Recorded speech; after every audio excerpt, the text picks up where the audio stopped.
വനിതാ ദിനത്തിലും സർക്കാരിനെതിരെ സമരം ശക്തമാക്കിയ ആശാ വർക്കേഴ്സ്. വിവിധ മേഖലയിലെ പ്രമുഖ വനിതകളെ ഉൾപ്പെടുത്തി സെക്രട്ടേറിയറ്റിന് മുന്നിൽ വനിതാ സംഗമം നടത്തി. ആരോഗ്യമന്ത്രി വീണ ജോർജിന്റെ പരാമർശത്തിനെതിരെ വിമർശനവുമായി സമരക്കാർ രംഗത്തെത്തി. 27 ദിവസമായി സെക്രട്ടേറിയറ്റിന് മുന്നിൽ തുടരുന്ന സമരവേദിയിൽ മഹാവനിതാ സംഗമം.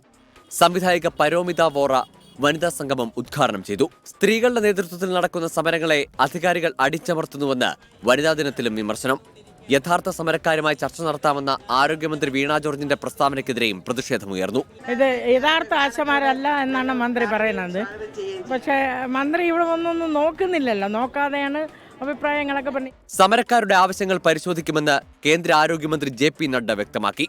കൊടിക്കുന്നിൽ സുരേഷ് MP അയച്ച കത്തിനായിരുന്നു മറുപടി. ആശാവർക്കർമാരുടെ സമരവുമായി ബന്ധപ്പെട്ട് നൽകിയ കത്ത് അടിയന്തരമായി പരിശോധിച്ച് ആവശ്യമായ നടപടികൾ സ്വീകരിക്കുമെന്നുള്ള ഉറപ്പാണ് മന്ത്രിയുടെ കത്തിൽ നിന്ന് അത് പ്രാഥമികമായി ലഭിച്ചിരിക്കുന്നത്. 27 ദിവസമായി സെക്രട്ടേറിയറ്റിന് മുന്നിൽ നടത്തുന്ന ഈ സമരത്തെ സംബന്ധിച്ച് അടിയന്തര പ്രമേയം ലോക്സഭയിലും രാജ്യസഭയിലും കൊണ്ടുവരും.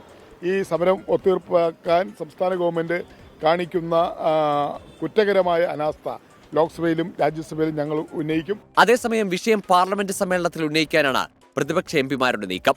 24 തിരുവനന്തപുരം.